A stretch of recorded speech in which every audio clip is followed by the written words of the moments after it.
Hi everyone, and welcome to another episode of Gosu Tekken TV. I'm ldmaxi, and once again I have with us Mr. Joey Fury. Welcome, man. It's good to see you again, David. Thanks so much for having me Yeah, back. yeah, I haven't seen you for a while. It's been actually a couple of weeks, I think. Yeah, probably about a month, right? Since Yeah, the last time we. Yeah, I've just been busy. I do a lot of. yeah, you've been to a lot of tournaments and stuff. Yeah, yeah. Where to begin, man? What have you been up to? I'm trying to remember what I've done. What have I done? What have you done? I went to Summer Jam, uh, like a Red Bull preliminary qualifier. I went to SoCal Regionals, and I did the online tournament last night. Man, so much. And Tell there's us. plenty more to come. Yeah, and also season 2, since we And season spoke. 2 came out Yeah, within yeah. that So time. Yeah, we have a lot to talk about. So too much. yeah, let's skip the match analysis and let's just get into it. What has been happening? Fill us in about the tournaments and everything. Where to begin, man? Um, so Summer Jam, there was quite a lot of developments there because this was like the first master event in the United States that was not overrun by top Korean players. There were only 2 Korean representatives, I believe, John Ding and Dimebag, who is now my teammate. All right. I've been sponsored by EQNX since I last saw you. Oh yeah, man. Congrats on that. That's probably important to mention. Yeah, yeah, yeah. Thank you. Yeah. So, Yeah, remember we were talking about your sponsorship and everything right. last time. That's awesome. Congrats. Yeah. Yeah, really loving it so far. So, Yeah, they're a good sponsor. absolutely, yeah, incredible. Yeah, I guess you can't say anything else. Yeah, I would. No, yeah. Truthfully, would not want to say anything else though. Yeah, Super great. awesome. So, yeah, there were 2 Korean representatives at Summer Jam, a few Japanese representatives. Who was there? Furimizu Oh yeah, and was it Kagemaru, I think. yeah, And maybe. Pecos. Quite a few internationals, and then there were like 4 players from the UK who came. I think only 3 of them entered. Spaghetti Rip was there to compensate, but there was also Gosain and Kanan Trench. So it was a really tough tournament. And just the results really affected the tour in a big way. Jimmy J. Tran, Oh yeah. all the Americans, we really want him as a global finalist. So he finished second place, shot way up in the ranks. So he's looking a good spot to qualify. So remind the viewers who won. My boy Anakin won the whole thing. Yeah, Really impressive. Super proud of him. yeah. It's Anakin really is a hard, beast. really hard So to beat Jimmy J with Jack. yeah. So that was super impressive. He got 300 points for that. And you lost to Anakin. I lost to Anakin in the mirror match, and I lost to John Ding. Beat me down with Lucky Chloe. So I took 4th in that. I got 100 points, which is very helpful. Okay. And what did you learn? That's the most important question.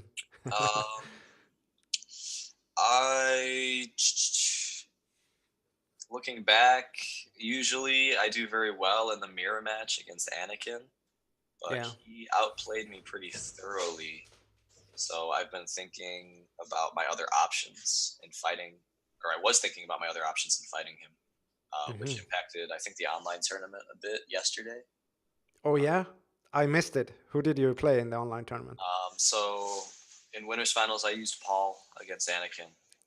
Yeah. I won the winners finals 3-0. And Nice, man. Congrats. That's awesome. Grand finals, he picked Steve against me. Oh really? So he knew you were gonna pick Paul. Yeah, he beat my Paul up real bad with Steve, and then I switched to Jack. Okay. We went back and forth, and online it's much different. Someone like Anakin in an offline setting, he's very loyal to his character, so he'll go Jack all the way.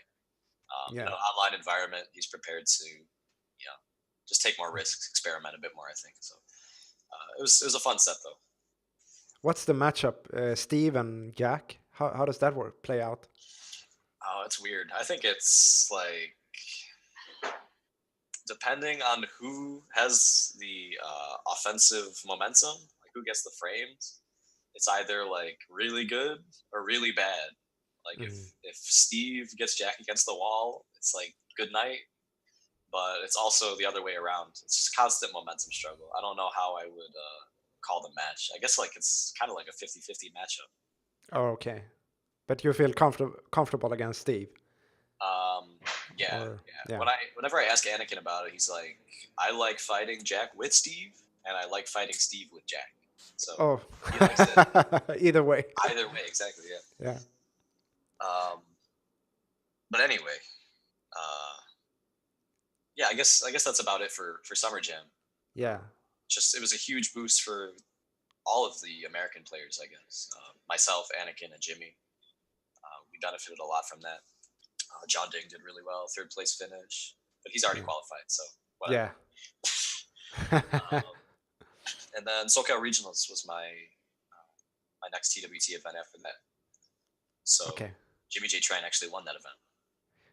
And who plays second? My teammate Dimebag. All right. Yeah, I saw that one.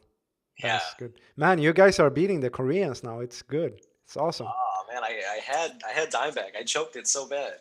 But that's just what he does though. That's the way he wins. Like every time I play him, it's, I can't believe he beat me, but he's just like magic with the comebacks. He's so good. Yeah. He always finds a way. And Asuka has a lot of those Comeback options. king. Yeah. He's a master of those comeback options with Asuka. Mm. So he's doing better in the tour points as well. I believe he's in the last possible qualifying spot, or the second last. It's like 18th or 19th. So Wow. So he's desperate. He's very like a exciting going into this next month, October. right. It's like I'm really curious to see what's going to happen. Yeah, because he can't play in the online tournaments, right? He's because it's too far, or I think you have to compete in the region of your permanent residence. okay. And Dimebag has been in the United States for like a few months now. He's like, I don't know, vacationing. He's just chilling in the U.S. So he Okay. couldn't really compete in the online event unless he goes home, I think. Which is okay. kind of ridiculous to travel home Yeah. to compete in an online event. An event, right? Yeah. Yeah. That's so counterintuitive. Exactly. Okay. So, yeah. Interesting. Yeah, as you know, Fergus is on the show a lot, and he's like right there, and it's very exciting to see what's gonna happen. I've got my eye on Fergus because he announced that he's going to attend every remaining Tekken World Tour event. Which is insane. Okay, so it's gonna be the online as well. No, he can't because he's in Ireland. Well, But no, they have online events everywhere. I believe they break it into 2 regions per continent. That's how it works. So when they have an online event, it's all over the place. It's Diamondback just can't be in it because he's not at home. Right, his is next weekend. Oh wow! So I believe there's 2 regional tournaments for like East Asia. Yeah. And Australia gets its own. 2 in North America, 2 in South America, and 2 in Europe. I think all regional. So yeah, Fergus will do his online event this coming weekend, and then he'll travel to Colombia for TXT. Man, he's not gonna survive. They're gonna kill him. Then he'll travel to Singapore for C Major. Yeah. And then he'll go to Berlin for Berlin Tekken Clash. And then he'll come to Canada Cup in Toronto. So 5 consecutive tournament weekends. He's gonna be so messed up and like spent when he. Can you think about the time zone changes? That's crazy. He's gonna die, man. He's gonna die on a plane. I don't know. I hope he. I'm just kidding. He's gonna die in Colombia. That's that's what's gonna happen. Yeah, I mean, because I know firsthand how exhausting it gets, right? Yeah. And that is like a true marathon. Yeah. That's a lot of time zone changes, a lot of long flights, but he's a really good player. He clearly wants to qualify, so yeah, I'm sure he'll do well, but I'm really excited to watch. Mm-hmm, mm-hmm. So what's your placing right now? Where are you? Um, it's kind of like, yeah, put like a little asterisk on this because I'm 11th right now. Okay. But like I was saying, I'm like an event ahead, right? Because the online events for the rest of the world haven't happened yet. All Only, right. only like Western Hemisphere. Okay. So next weekend, their online events will happen, and then the rankings will change again, and we'll see where I sit after that. But I mean, how much can it change? You can't drop to like 20th, I right? I cannot drop below the 15th that I originally had, right? Because I got the maximum amount of points in an online tournament possible. Okay. So I can't drop below where I was originally. Uh-huh. Um, So I'll be able to does drop below where I was like during TXT and tournaments like that. okay.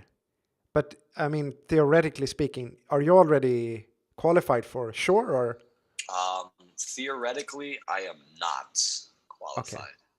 This guy, the one of the tour reporters, he's on Twitter. He goes by Ace King Offsuit. He does a really good job at calculating all of Yeah. like the mathematical possibilities. Yeah. So far, I believe the top 8 are officially qualified. From Okay. me down to Tishiman, they're Hmm. all officially mathematically Yeah. qualified.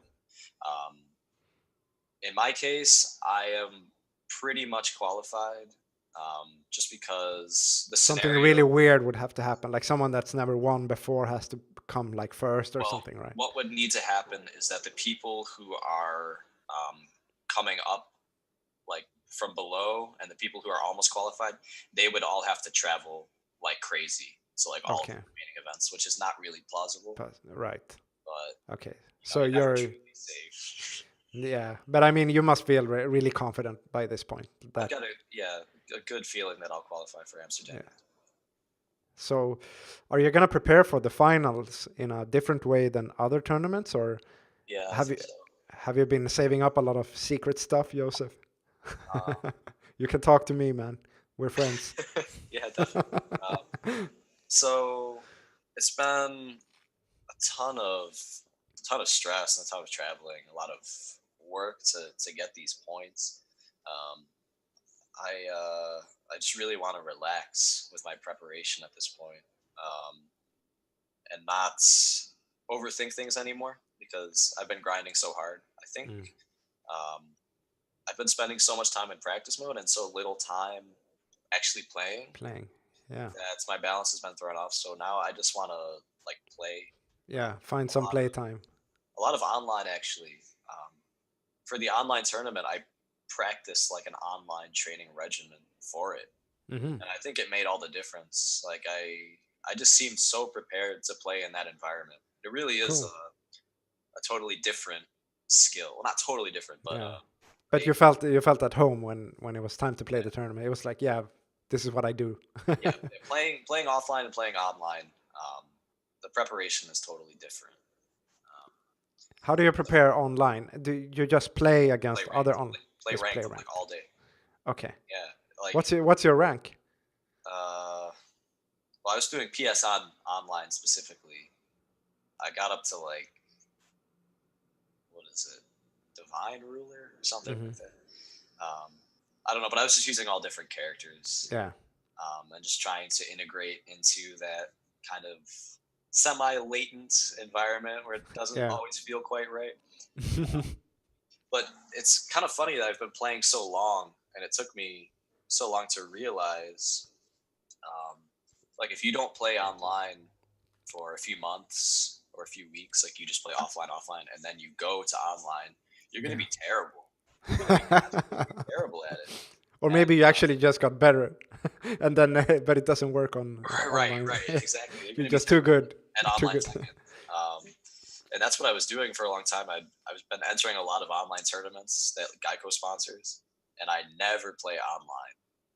I Uh, would just go months without ever doing it, and then I would jump into the online tournament, and I would get messed up, and I'd be like, I guess I just suck at Tekken. Like, what's going on? But then for the TWT, I took it really seriously. I practiced on PSN for like a whole week straight, and I felt really comfortable in that crappy Tekken environment.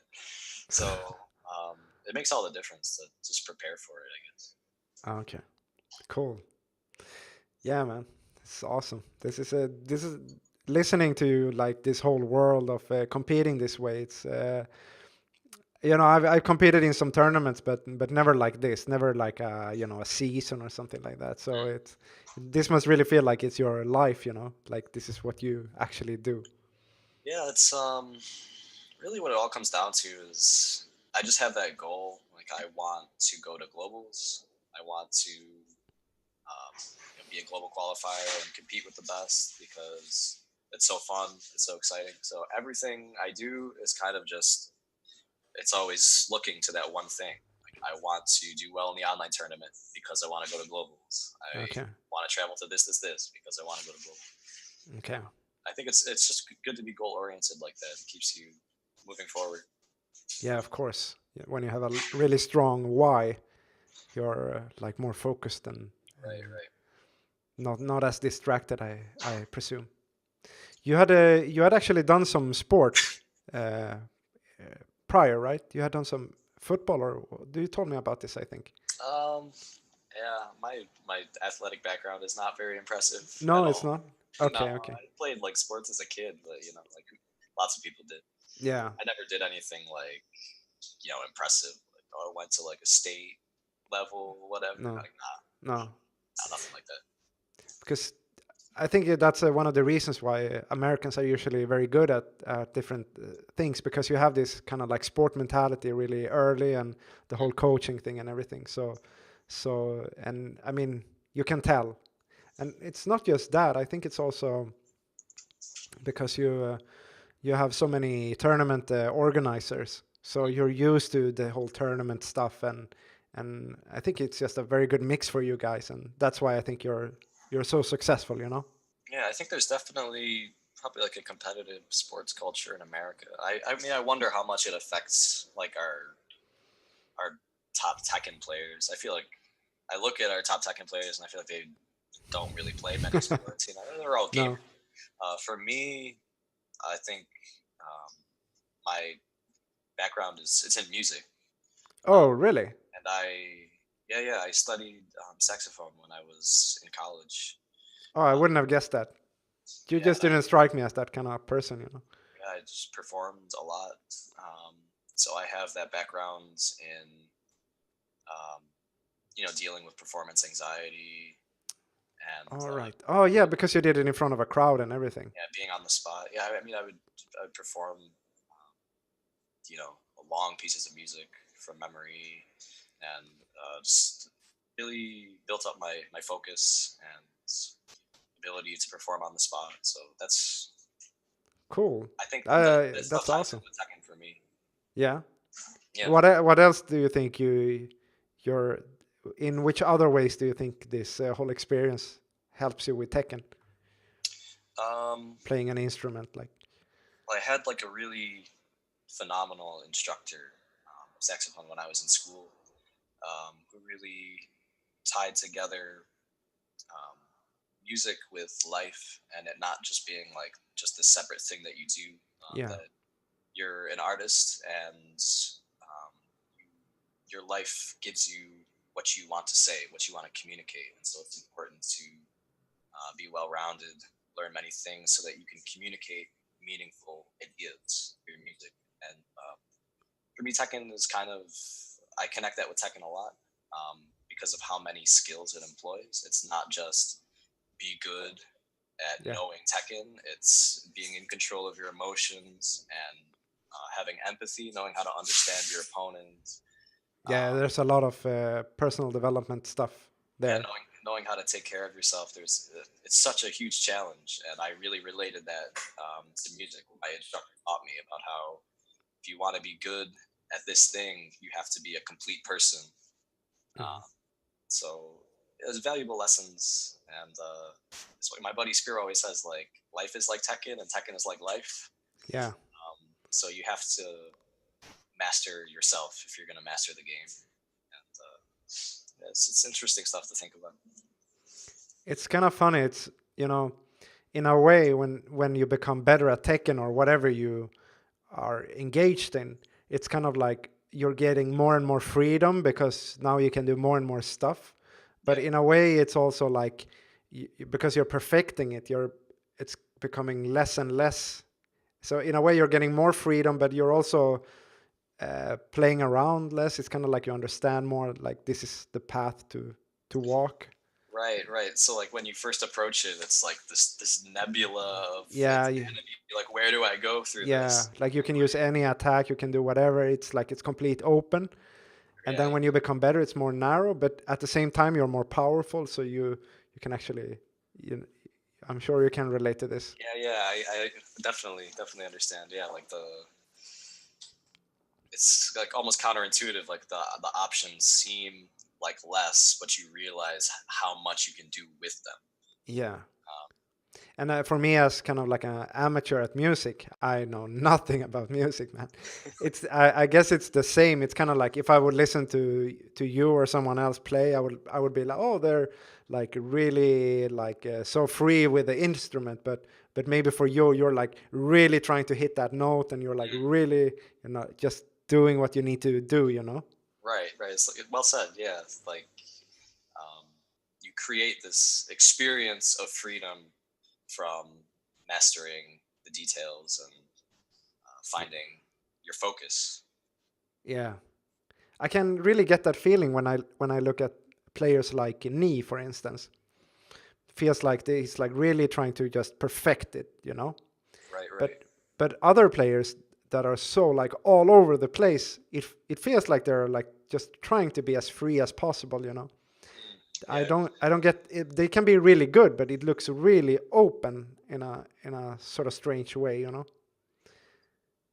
Yeah, thinking about playstyles is it's something that I'm thinking about all the time. Like, why are certain ones more effective than others? And um, I try to like model players that I admire, like model their playstyles. Um, and I So who do you model for, Jack? Or so who have you modeled? well, definitely Anakin was like a big one for me, and I would notice the way he played, like this instantaneous decision making. But oftentimes I would find him making like high risk, high reward decisions without like thinking twice about it, and they would just always work. And I'm like, what is the deal with this? Like, why take this risk? But it's always working, so I guess I understand why he's taking this risk. Um, and I would kind of try to like model myself after that, and I would find myself like getting killed because I'm like not doing it the way he is. Yeah. But the interesting thing is like I found in these past few tournaments, like Summer Jam, for instance, I watched Anakin in. I feel like he really changed as a player, and I didn't see him playing like that anymore. Okay. As effective as it was, he still wasn't like breaking through to the very top of the tournament. I felt like I saw him change. In Just what? In he's more like these little reserved. these little bits of decision making. He wasn't more reserved, but his risk reward seemed more calculated, Okay. and he just looked unstoppable. Okay. It was crazy. So it's kind of an example of me like looking to this very effective quality about a player and being like, I want that. I want to be able to do that. But then as things progressed, finding that his secret to breaking through even more was actually scaling back that quality. I mean, this is all speculation, Yeah. right? Yeah. Yeah. I don't know for sure. Yeah. Like, No. but this is just the way I perceive because I do watch him closely because I admire Yeah. him very much as a player. Yeah. Um, so it made me think like I need to be careful what I try to emulate and always try to find what works for me. I think Yeah. I've been doing a lot of emulation over the past few months, and I'm starting to find more like Your who own. I am Yeah. as a tech player rather than just trying to put a team doing anything doing. What's the wrong doing? Yeah. That sounds healthy. Yeah, That yeah. sounds. So let me just check the time. So I have this experience from when I was in Korea. Maybe I've told this. I don't remember, but there was this guy, and I forgot his nickname, of course. he was really good. And I was talking with Rain about it, and like, why isn't this guy doing better at the finals and the tournaments? Like, he's so good, everything is there. Like, it doesn't make sense, you know. How come you're like the top 10 are beating him so consistently? And he's like, and Rain was like always coming with his wisdom, you know, and he's like, yeah, he's amazing, he's really good, but he will never be a like absolute top player. And I'm like, why? And he's like, because he doesn't have a specialty. So I was like, oh, okay. So he's like, if you want to be one of the absolute top players, you have to have something that no one else has. Yeah. So like Jimmy's combos, knees, taunt yet upper, or you know, and so on. You know, these And top players, they have that thing that they kind of become known for and famous for, and that messes with people's minds, you know, because it's kind of like this person has something that no one can copy. He must be special in some way, or something like that. So, and he said like, yeah, he has everything, but he doesn't have that, and that's the difference. So maybe you have to find like that thing, like the Joey Fury thing, that no one can duplicate, you know. Right. Well, I don't know what that would be, but well, it makes you wonder, like, is that something that you can just produce from nothing, just thinking about it, like, what's my thing gonna be, or does it have to come spontaneously just as you grow? Yeah, I think it's kind of like a consequence of mastering Tekken. I think so as well. Yeah, I think like when you reach that, yeah, like we were talking about Dimebag's comeback ability. Right. Like he has that, right? And it feels like no one else can really copy that. And I feel that way every time I watch Jimmy, like, because, you know, I don't really play Brian in tournament anymore, but I still play Brian, and I study the character, and I play him occasionally. And like when I study Jimmy's videos, I watch all like different types of Brian players, but when I watch him, it's like it's unreal. Could never be replicated. Yeah. The way he plays this character, it's you can't. Yeah, exactly. I feel like I can't even imagine pursuing it. Like, how can I play like him? It's just so definitive and unique. He has his own style, but it just looks like perfection. And like you said, consequence of mastery. I think you kind of reach that level when you're like fully expressing yourself through the character. So you're expressing your kind of unique thing, right? So of course no one can really copy that. Yeah, that's like the artistry aspect of this game. Like it's competitive and goal oriented, and you just want to deplete the opponent's life bar before yours gets depleted. It's kind of this rigid statistical goal, but there really is an artistry to it, and I think achieving that goal is way more effective when you have that flow, when you're expressing yourself. Yeah, and I think the scary thing is that from my point of view, Knee, you know, his thing is that he doesn't play his character, he plays Tekken. You know. Yeah, that's right. Yeah. So it's crazy. It's like he has the best specialty, like the strongest superpower, right? Like he's a master. His one thing is being good at Tekken. It's great. That's a good special quality. That he drew a lucky one. That reminds me of like what you were saying about his discussions with Nin, and it seems like they found a way to connect all of these mechanics across many different characters. Yeah. When you think in those terms, like, oh, it must be simple, there must be all these shared mechanics that they can use to formulate a playstyle, but in practice, it just seems so overwhelming, so complicated. I don't know. Yeah. It's just amazing. Yeah, they're like really good at shifting through what's relevant and what's not, you know. Right. Yeah. Cool, man. Okay, we're out of time. Yeah. I told you we were gonna do a bit longer. Yeah. let's do a longer one next time or something like that maybe. That sounds good. Yeah, Yeah. let's talk again soon. Yeah, it's Barely talked this. about season 2. Yeah, next time. Talk Next about all time. these changes. Yeah. Okay, man. Really, again, congrats on winning your tournament yesterday thanks. and your sponsorship and to you guys listening, if you think this is interesting and you want to know more about Joey and what he does, you can follow him at Twitter, right? Joey Fury. Joey_Fury. Fury. Joey Yes. underscore Fury. But you're not streaming, are you? I think I'm going to resume streaming very soon. Be on the lookout. Now that Amsterdam is a bit more secure, I feel like I'm ready to join you guys again on the stream. Yeah. Yeah. So keep your eyes open for that, and it's gonna be really fun to follow these top players before their big final. You know. Yeah, it's gonna be good. Yeah. Okay, man. So thank you once again for another great episode. Cheers, Thank you. man. Thank you. Okay. Take care, guys. Bye bye.